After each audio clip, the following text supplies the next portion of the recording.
Hi வணக்கம். வாழ்க்கை ரொம்ப அழகானதாக அமையற்றும். We are looking at Bhagavad Gita chapter 12 Bhakti Yoga verse 11. Let us get into the sloka. Athai tadapya shaktosi kartum madyogamashritah sarva karma phalatyagam tataha kuru yatatmavan. Meaning பார்க்கலாம். If you are unable to even work for me in devotion, then try to renounce the fruit of your action and be situated in the self. பகவான் ஸ்ரீ கிருஷ்ணர் இதை நம்ம எல்லாருக்குமே சொல்லியிருக்காரு அப்படிங்கிறத இந்த ஸ்லோகாவால நம்மளால புரிஞ்சுக்க முடியும். ஏன் அப்படின்னா, அர்ஜுனர் ஒரு கேள்வி தான் கேட்டான். பகவான் ஸ்ரீ கிருஷ்ணர் ஒரு 10 பாசிபிலிட்டி ஆஃப் ஆன்சர் சொல்றாரு.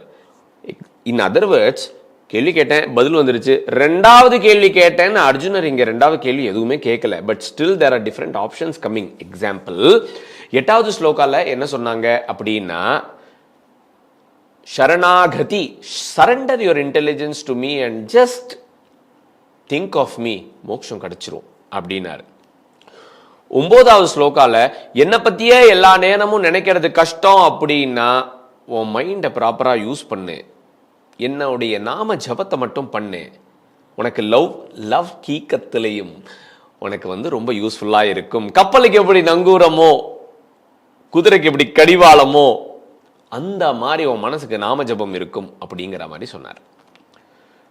இல்லைங்க, நம்ம அதுவும் நம்மளுக்கு கஷ்டங்க, நம்ம வேர்ல்ட்லி லைஃபுக்குள்ள போயிட்டோம் அப்படின்னா அப்படியே அதில் முழுகிடுவோம். திரும்ப எங்க கொண்டு நாம ஜபம் பண்றது, that is practically difficult no அப்படின்னு சொல்லும்போது 10வதுல என்ன சொல்றாரு அப்படின்னா, சரி பரவாயில்லங்க, நாம ஜபம் இல்லையா, அதுக்கும் நான் சொல்றேன், நீ பண்ணக்கூடிய நீ என்ன சொல்ற, நாம ஜபம் பண்ண முடியாது, நான் செய்யற வேலையில முழுகி போயிடுவேன்னு சொல்றல. நல்லது, செய்யற வேலையில முழுகி போகும்போது அகங்கார மனப்பான்மை இல்லாம கருவி மனப்பான்மையோட பண்ணு. நீ பண்ற வேலைகள் எல்லாமே கடவுளுக்காக, இறைமை நிறைந்த விஷயங்களாவே பண்ணு, அதுலயும் நான் உனக்கு மோட்சம் கொடுத்துட்றேன் அப்படிங்கிறாரு.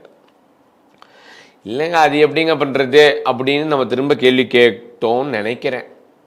ஏன்னா 11வது ஸ்லோகால 4th ஆப்ஷன் கொடுக்கிறாரு பகவான் ஸ்ரீ கிருஷ்ணர். என்ன சொல்றாரு அப்படின்னா, if you are not able to work for me in devotion, சரி நீ பண்ற வேலைகள் எல்லாமே கடவுளுக்காக பண்றேங்கிற மனப்பான்மை கூட உனக்கு இல்லை அப்படின்னா, try to renounce the fruit of your action. நீ பண்றத பண்ணு, பலனை எதிர்பார்க்காத, கடமையை செய், பலனை எதிர்பார்க்காதே. கர்மயோகால சொன்ன அதே விஷயத்தை வேற கண்ணோட்டத்துல இங்க சொல்றாரு. And be situated in the self அப்படிங்கிறாரு. பி சிட்டுவேட்டட் இன் த செல்ஃப்னு லாஸ்டா சொல்லியிருக்கிறது ரொம்ப முக்கியமான ஒரு விஷயம்.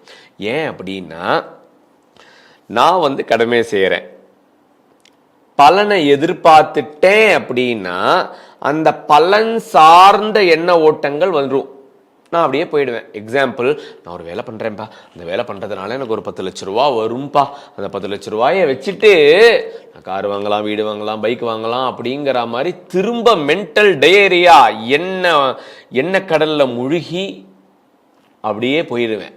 அதனால என்ன சொல்றாரு, நான் ஒரு வேலை செய்யறேன், எனக்கு 10 லட்ச ரூபா வரும், வந்ததுக்கு அப்புறம் பார்த்துக்கலாம், இப்போதைக்கு வேலையை ஒழுங்கா செஞ்சாதானே 10 லட்ச ரூபா வரும், அதனால செய்யற வேலையில கான்சென்ட்ரேட் பண்ணுவோம் அப்படிங்கிற மாதிரி. renounce the fruit of your action and be situated in the self. Renounce the fruit of your action and be situated in the self. Renounce the fruit of your action 10 லட்ச ரூபா and be situated in the self அப்படின்னா, இப்போ என்னுடைய செல்ஃப்ல இருந்தேன்னா இந்த வேலையை நான் ஒழுங்கா பண்ணணும் அப்படிங்கிறது. சூப்பர்ல. கர்மயோகால கடமையை செய், பலனை எதிர்பார்க்காதே அப்படின்னு சொன்னாரு. ஏன் சொன்னாரு அப்படின்னா, வித்தின் யுவர் கண்ட்ரோல் கடமை தான் இருக்கு, பலன் is not in your control, it is in the control of the world. அதனால நீ கடமையை செய், பலனை எதிர்பார்க்காத, நீ கடமையை ஒழுங்கா செஞ்சேன்னா பலன் தானா வரும். If the cause is correct, result will come. If you put the effort correctly, result will come. Don't think about the result. Visualizing the result is different. Thinking the result is different. அதனால எனக்கு வந்தா நான் இதெல்லாம் பண்ணுவேன் அப்படின்னு கனவுல மெத்தனத்துல சுத்தாத, முதல்ல வேலையை பாரு அப்படின்னாரு. ஏன்னா நீ பண்ணக்கூடிய வேலைகள் தான் உன்னுடைய கண்ட்ரோல்ல இருக்கு, அதனால அதை பண்ணு அப்படின்னாரு.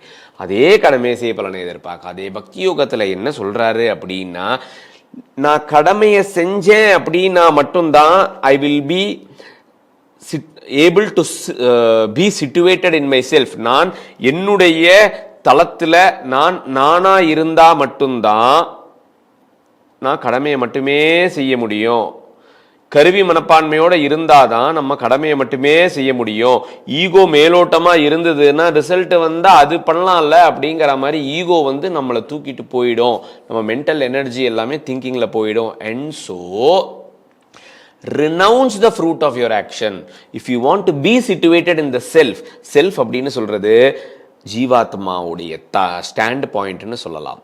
ஜீவாத்மாவோட ஸ்டாண்ட் பாயிண்ட்ல நம்ம இருக்கணும் அப்படின்னா ஜீவாத்மாவோட ஸ்டாண்ட் பாயிண்ட்லேருந்துனா இப்போதைக்கு கண்ணு முன்னாடி வேலை தான் வந்திருக்கு, அந்த வேலையை நான் ஒழுங்கா பண்ணுவேன் அப்படிங்கிறது ஜீவாத்மாவோட stand point.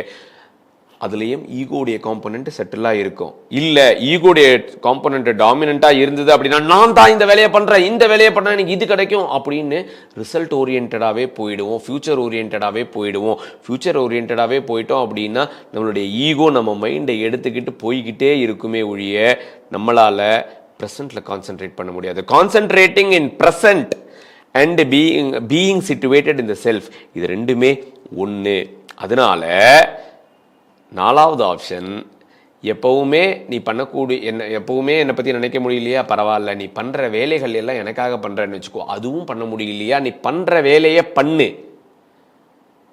Renounce the result of your action. நான் இந்த வேலை பண்ணுறேன், இந்த வேலையை நான் பர்ஃபெக்டாக பண்ணணுங்கிறது தான் என்னுடைய கான்சென்ட்ரேஷன்.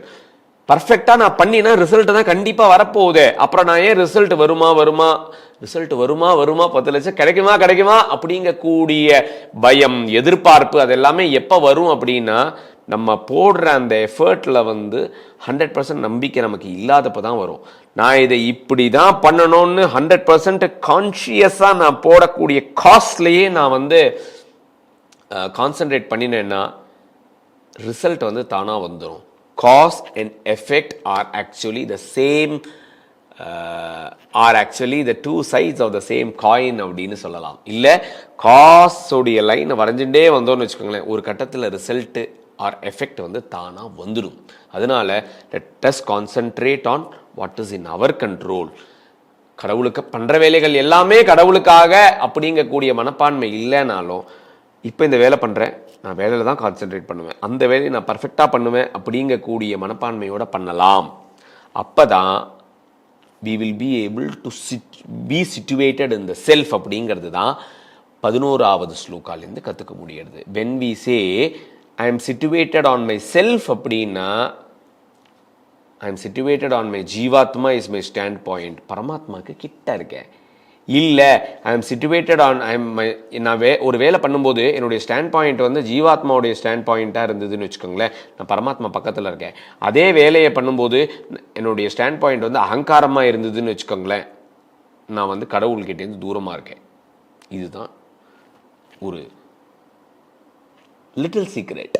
அண்ட் ஸோ பண்ணுற வேலைகள் எல்லாத்துலேயும் ஈகோடைய காம்போனன்ட்டு கம்மியாக இருக்கணும், செட்டிலாக இருக்கணும், ஆர் நம்ம இன்டெலெக்டோட கண்ட்ரோலில் இருக்கணும். எப்போ என்னுடைய ஈகோவை யூஸ் பண்ணணும் அப்படிங்கக்கூடிய தெளிவு நமக்கு இருக்கணும் அப்படிங்கிற புரிதலோட இந்த 11வது ஸ்லோகாவை க்ளோஸ் பண்ணிக்கலாம். பாய்.